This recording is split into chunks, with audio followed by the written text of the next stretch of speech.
ماما العذراء بتقولك: ابني ما تخافش، أنا جاية أطمن قلبك. عارفة قد إيه تعبت وقد إيه الحزن سرق منك فرحتك، وقد إيه الليالي كتير عدت عليك من غير نوم. لكن اوعى تفتكر إن ربنا نسيك. ثق فيه، لأنه سامع كل صلاة خرجت من قلبك وشايف كل دمعة نزلت من عينيك، وهيستجيب في الوقت اللي هو شايفه الأحسن ليه. كفاية حزن، كفاية تعب، وكفاية خوف. قرب الوقت اللي ربنا هيفرح فيه قلبك، ويبدل وجعك سلام، ويملأ أيامك تعزية وفرح. هيطمن قلبك اللي اتوجع من كتر الانتظار. اطمن، هو هيستجيب ويفتح لك باب كنت فاكر انه مستحيل يتفتح، وهيعمل معاك حاجة تخليك تعرف ان انتظارك ما كانش ابدا رايح حاضر. اوعى تيأس، لان ربنا عمره ما خيب حد استناه بإيمان. انتظر وما تخافش، انت غالي جدا عنده ومستحيل تهون عليه. هو شايل اسمك في قلبه، وعارف احتياجك قبل ما تطلبه، وعارف ايه اللي يفرحك وايه اللي يريح قلبك. خليك واثق فيه وسيب حياتك بين ايديه، لان هو الوحيد اللي يقدر يحول اصعب الظروف لأجمل بداية. ربنا هيسدد احتياج قلبك، ويعوضك عن كل وجع، ويجبر كل كسر جواك. هيبدل دموعك بابتسامة حقيقية طال انتظارها. هيرجع البهجة لقلبك، ويرجع الضحكة لوشك، ويخلي الناس تشوف فيك عمل ربنا العظيم. في لحظة يمكن ما تكونش متوقعها خالص، تتفاجئ بربنا يسوع وهو بيفتح لك باب كان مقفول، ويفرجها بطريقة تخليك تقف مذهول من عظمة تدبيره. يمكن تكون تعبت من كتر الانتظار، يمكن دموعك كانت كتير، لكن ثق ان ربنا عمره ما بينسى اولاده، ولا بيسيب حد متعلق بيه من غير ما يفرحه في الوقت المناسب. اوعى تفتكر انك لوحدك.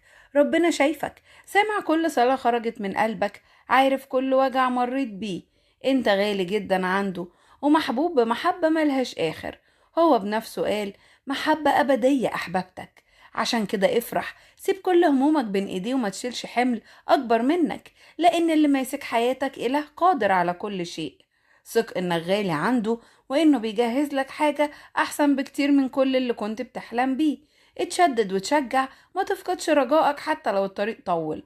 اصبر شوية كمان، تعويض ربنا مختلف، ولما يجي هينسيك كل لحظة وجع عشتها. تعويضه جميل وكريم، ويستحق كل دقيقة انتظار. ربنا هيرتب لك فرح يليق بقلبك، ويكافئ صبرك واحتمالك. يحول الدموع لابتسامة، والخوف لسلام، والحيرة لاطمئنان. وهتقول من كل قلبك: فعلا ربنا كان بيدبر كل حاجة من غير ما أحس.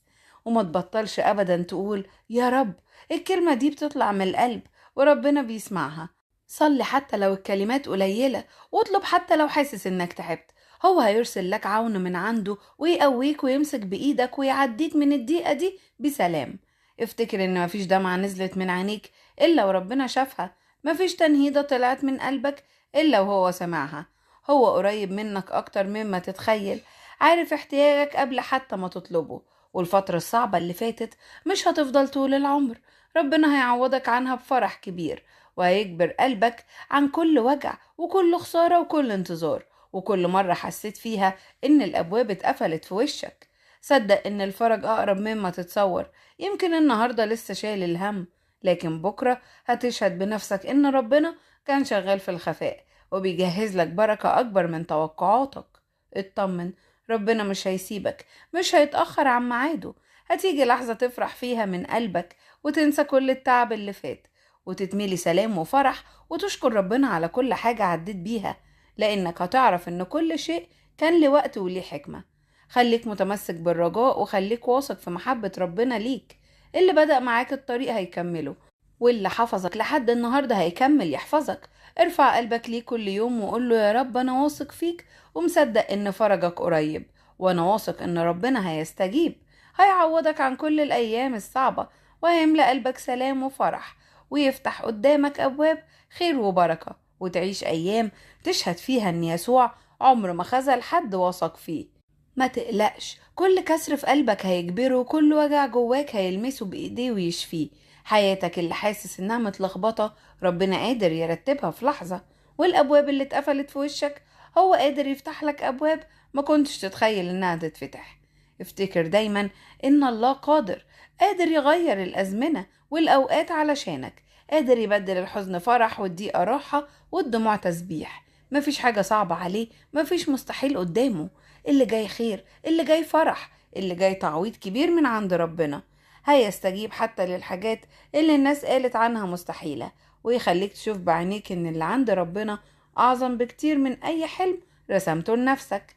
ما تخافش، ربنا لسه شايل لك بركات كتير، لسه عنده ليك ايام هتضحك فيها من قلبك بعد سنين التعب. اصبر شوية واملأ قلبك بالرجاء، لان ربنا عمره ما خيب حد استناه. الله عايز يدي راحة لكل نفس تعبانة ومضطربة. لو قلبك مليان خوف، تعالى وحط خوفك بين ايديه. لو شايل هموم تقيلة، سيبها عنده. هو قال تعالوا إلي يا جميع المتعبين والثقيل الأحمال وأنا أريحكم. ووعده عمره ما بيتغير. لو شايف ان اللي بتطلبه مستحيل، افتكر كلام الإنجيل: هذا عند الناس غير مستطاع، ولكن عند الله كل شيء مستطاع. يعني اللي الناس شايفاه نهاية، ربنا شايفه بداية جديدة. ما تقلقش من بكرة، لأن بكرة في إيد ربنا. وكل اللي جاي لو هو سمح بيه هيبقى فيه خير ليك حتى لو مش فاهمه دلوقتي. خليك واثق ان تدبيره كل محبة، وكل خطوة بيعملها في حياتك ليها هدف جميل. ربنا عارف كل حاجة، عارف اللي مكسرك واللي مضيع نومك واللي مخليك ساكت ومش قادر تحكي. هو هيتدخل في الوقت اللي محدده، هيفرجها بطريقة تخليك تقول فعلا يا رب، تدابيرك كانت أحسن من كل اللي أنا كنت بفكر فيه. هو شايل لك مستقبل جميل وأيام مليانة سلام وفرص جديدة وبركات فوق اللي طلبتها. يمكن اتأخر الوقت في نظرك، لكن عند ربنا مفيش تأخير في ميعاده. كل حاجة بتبقى كاملة. اطمن، إله التعويضات هيعوضك عن كل دمعة نزلت وكل فرصة راحت وكل ظلم تعرضت له وكل وجع سكت عليه. هيعوضك بطريقة تخليك تنسى مرارة الأيام اللي فاتت. تخاف ليه وربنا قادر يحلها في ثانية. هو مش محتاج وقت عشان يصنع معجزة. كلمة واحدة منه تغير حياتك كلها. افتكر ان تدابيره اعلى من افكارنا واجمل من كل خططنا. لو حاسس انك بعدت عن ربنا، ارجع له بقلب بسيط وقول له: ضللت مثل الخروف الضال، فاطلب عبدك لاني لم انسى وصاياك.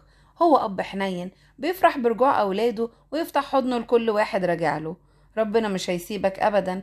هو وعد وقال: ها انا اتي سريعا. فخليك فرحان ومستني عمله، لان مواعيده كلها صادقة. الايام بتعدي لكن حقك محفوظ عنده. هو هيكبر خاطرك في الوقت المناسب. ارفع عينك لفوق وقول من قلبك: رفعت عيني إليك، معونتي من عند الرب. لأن المعونة الحقيقية مش من الناس لكن من ربنا. هو سندك وقوتك، هو اللي هيقومك كل مرة تقع فيها. زي ما كان الرب مع يوسف وكان راجل ناجح في كل اللي عمله، هيكون معاك انت كمان. يمكن يوسف تعب واتظلم واترمى في السجن، لكن ربنا ما سابوش لحظة، وفي الآخر رفعه فوق الكل. ربنا هيعمل معاك كده، هيعديك من كل ضيقة ويقويك في كل ضعف، ويفتح لك أبواب نجاح محدش يقدر يقفلها. ثق فيه للنهاية، لأن اللي ماسك إيدك أمين ومستحيل يسيبها. الإنجيل بيقول: يفرح الصديق بالرب ويحتمي به ويبتهج كل مستقيم القلوب. الفرح الحقيقي مش في الظروف لكن في وجود ربنا معاك. لما يبقى هو سندك حتى وسط الضيقة، هتلاقي سلام ملوش تفسير. وكمان مكتوب: وإن كنا نعلم إنه مهما طلبنا يسمع لنا. اطلب بإيمان وصلي بقلب واثق واستنى بإيمان. ربنا سامع وربنا بيشتغل حتى لو انت مش شايف ده دلوقتي. يمكن النهاردة قلبك تعبان، لكن بكرة هتشكر ربنا على كل حاجة عدت بيك. يمكن النهاردة مش فاهم ليه حصل كده، لكن قريب هتشوف الصورة كاملة وتعرف ان ايد ربنا كانت شغالة طول الوقت. افتكر ان ربنا بيحبك وعمره ما هيتركك، وعنده ليك ايام اجمل بكتير من اللي فاتت. اللي جاي بإذن ربنا كله سلام، كله فرح وكله تعويض وكله استجابة. اطمن، لان الهك حي، سامع وقريب وقادر وحنين. وهو في الوقت المناسب هيعمل معاك حاجة تخليك تقول من كل قلبك: عظيم هو الرب، صنع معي عظائم وحول حزني إلى فرح وملأ قلبي سلاما وتسبيحا. آمين.